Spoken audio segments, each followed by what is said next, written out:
We all know who Superman is. He's the most iconic superhero after all. He is everywhere we go, on our t-shirts, in the toy aisle, everywhere. And how most of my generation was probably introduced to him was thanks to the Fleischer Superman cartoons.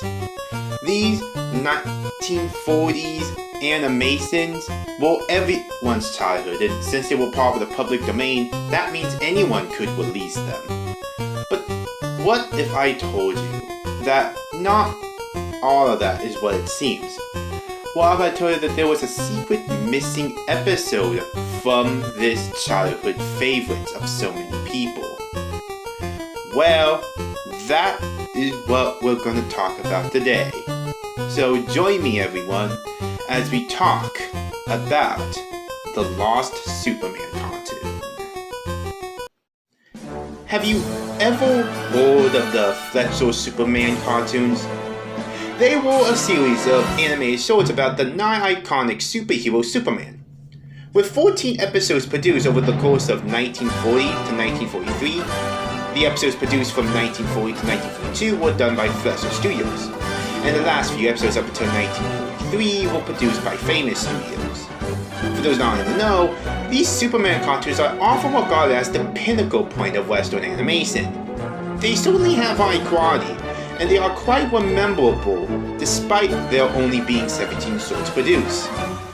Well, supposedly, there is a lost episode. DC Comics and Paramount Pictures was repeatedly denied the existence of such an episode. Going by the accounts of those who claim to have seen this long short, it's understandable why DC and Paramount wouldn't want this cartoon to be associated with them. From what little information exists, this cartoon was apparently commissioned in 1947 by the US War Department soon after the Cold War begun. They reassembled all the staff members from Famous Studios who had worked on the Superman shorts and told them they wanted a propaganda piece. The short doesn't seem to have been completed or was never shown to an audience, yet somehow it, like many other things, had found its way onto the internet. Those who claim to have lost this short say that they found it on a torrent site, the site varies for each person, with all the other episodes burnt on it. The other 17 episodes are normal, utterly unaltered from the originals, yet when they speak of this lost short, they are overcome with a sense of nausea and dread. The episode begins in much the same way as the other cartoons did, with the opening credits and the same heroic music as there are in all the other intros. The section in the open where the narrator describes the destruction of Krypton and Superman's origins seems to be unchanged, though some viewers claim that the narrator sounds more aggressive this time around.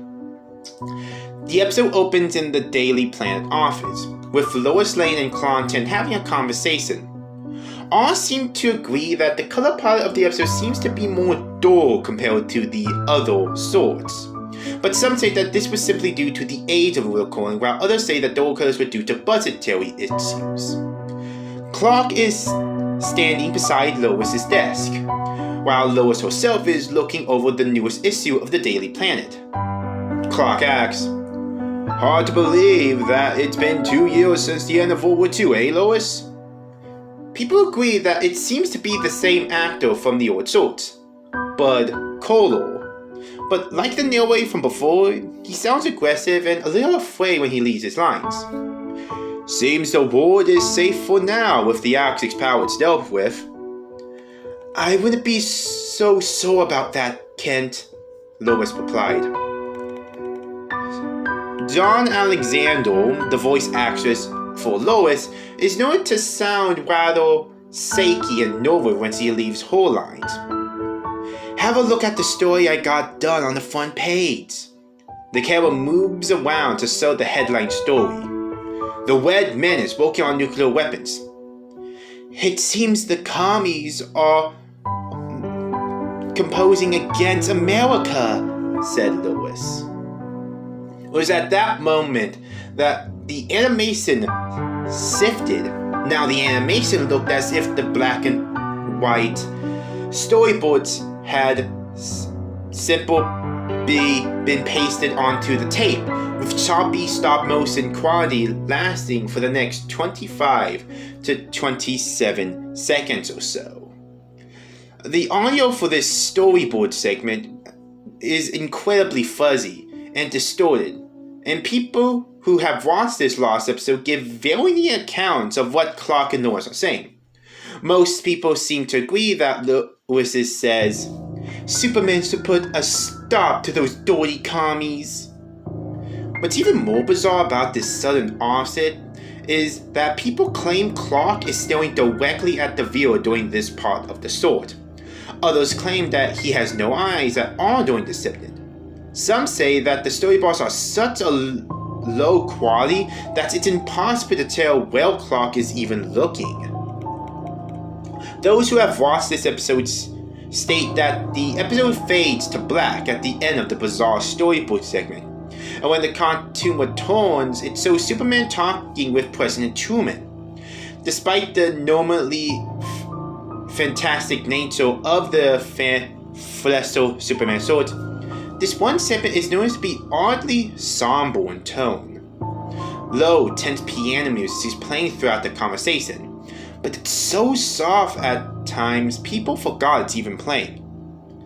The Oval Office is filled with a thick darkness, as if the conversation is taking place at either dusk or early dawn, with very little light present to illuminate the characters. "You understand what must be done, Superman?" President Truman asked. The odd thing about this is, this day, nobody has able to be identified the actor of this character. Some claim that it's the real Harry Truman, but that's impossible, right? "Of course, Mr. President," Superman replied. "I understand the threats the Soviets pose. I do the patriotic duty of any American, and do what I can to stop them." The camera focuses in on Truman, and many people note that his face is far more detailed here than it was earlier, more detailed than any character in the entire series. "Good to know, Superman.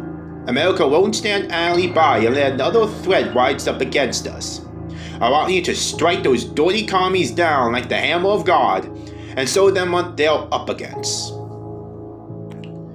The people who have given accounts on this episode, while they all have different views and opinions on Superman as a character, all find this behavior to be wildly out of character for him.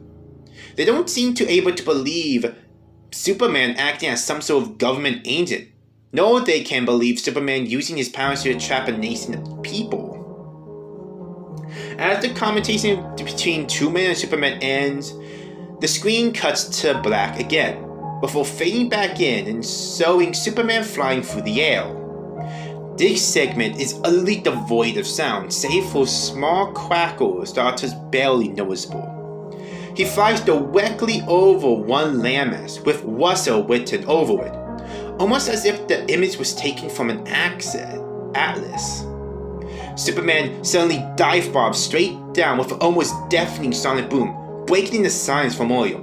Just as Superman impacts against the cartoon representation of Moscow, the art style shifts again. This time it appears to be stark black and white footage of the Hiroshima bomb exploding, showing the mushroom cloud ballooning up into the air, while a distorted version of the Soviet Union's national anthem plays in the background.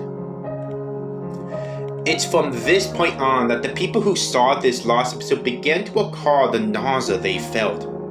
While most people mentioned watching the destruction of Russian landmarks at Superman's hands, some who have watched this segment in slow motion have found subliminal imagery imprinted into the footage.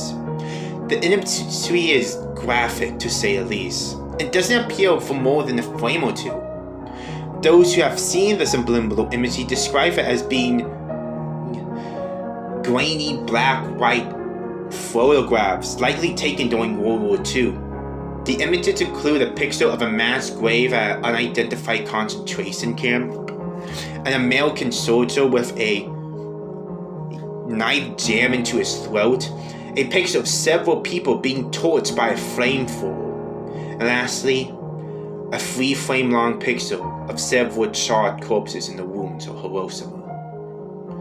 The last scene of the episode is described as being truly traumatic. Superman stands on a mound of flaming rubble, with a deformed caricature version of Stalin cowering before him. Superman lips him firmly by the neck, his vice-like grip causing the cartoon Stalin to make realistic gagging and choking noises. He flails against Superman, but of course as it's Superman, he can't do anything to break free. Then Superman smiles. Not a demonic smile or a psychopath smile, but an honest and friendly kind of smile that Superman is best known for. In this context, such a warm and happy smile is just as disturbing, if not worse. The camera zooms in slowly onto Superman's face, Superman smiling on the wire. And then his eyes start slowly to glow various shades of gold and red. While nobody can feel any sympathy for Stalin for what happens next, for the simple fact that Stalin, people do agree that his fate in this cartoon is overly graphic and gruesome. A burst of heat and light explodes out of Superman's eyes. The scene seems to go in slow motion as we see the caricature of Stalin's skin being peeled off his body by the force of Superman's heat vision. The force peels off Stalin's muscle tissue, then evaporates his organs, until he's simply a skeleton left. Then his bones break apart and are reduced to dust, scattered by the wind. The camera zooms into a close-up of Superman's smiling face, the flames of the ruined ceiling flickering behind him. He looks directly at the viewer and winks. It's at this moment that the image of Superman winking freezes up and the warped music layers on one drawn-out tone. This lasts for little over 7 seconds, and then the episode ends. People are conflicted about why the episode exists in a state like this. The most common belief that famous studios protested what the War Department wanted to turn Superman into, and made the sword overly graphic so it would never see the light of day. Others think that while the audio clips in the episode are real, the animation is simply a elaborate hoax. With the correct researchers, everything can be done, right?